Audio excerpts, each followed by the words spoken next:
8वें सवाल की ओर बढ़ते हैं। 8वां सवाल है, एक विश्वासी को कैसे पता कि वो पवित्र आत्मा की दी हुई भाषा में बात कर रहा है और शैतान की दी हुई में नहीं कर रहा है?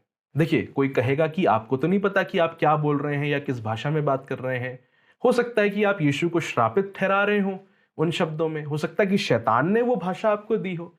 लेकिन मेरे प्रियो, ये जो डर मसीहों के बीच में बिठाया जा रहा है, ये डर क्या सच में बैठना चाहिए आपके जीवन में? इस पर विचार करने की आवश्यकता है।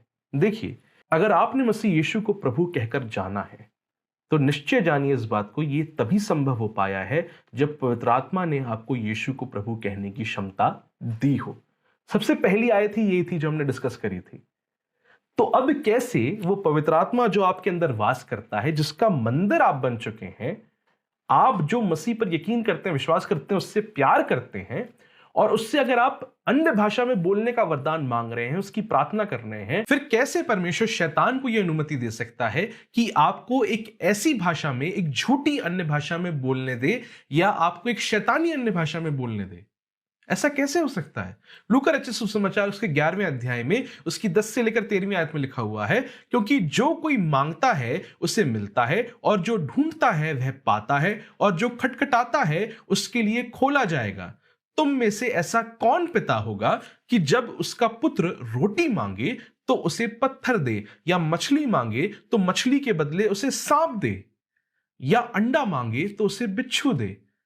सो जब तुम बुरे होकर अपने लड़के बालकों को अच्छी वस्तुएं देना जानते हो, तो स्वर्गीय पिता अपने मांगने वालों को पवित्र आत्मा क्यों नहीं देगा?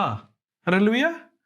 तो मेरे प्रियो, इस बात से घबराने की कोई आवश्यकता नहीं है कि जस्ट बिकॉज आपको नहीं पता कि आप क्या बोल रहे हैं, तो कहीं आप शैतान की दी हुई भाषा ना बोलने लगे हो।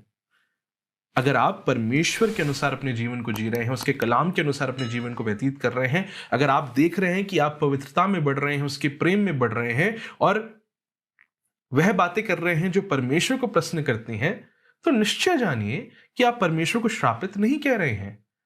जो मसीह की आत्मा के चलाए चलते हैं, वह ये नहीं कहते कि यीशु श्रापित है, और बिना पवित्र आत्मा के कहना असंभव है कि यीशु प्रभु है। इस आयत को अपने दिमाग में रखिएगा मेरे प्रियो।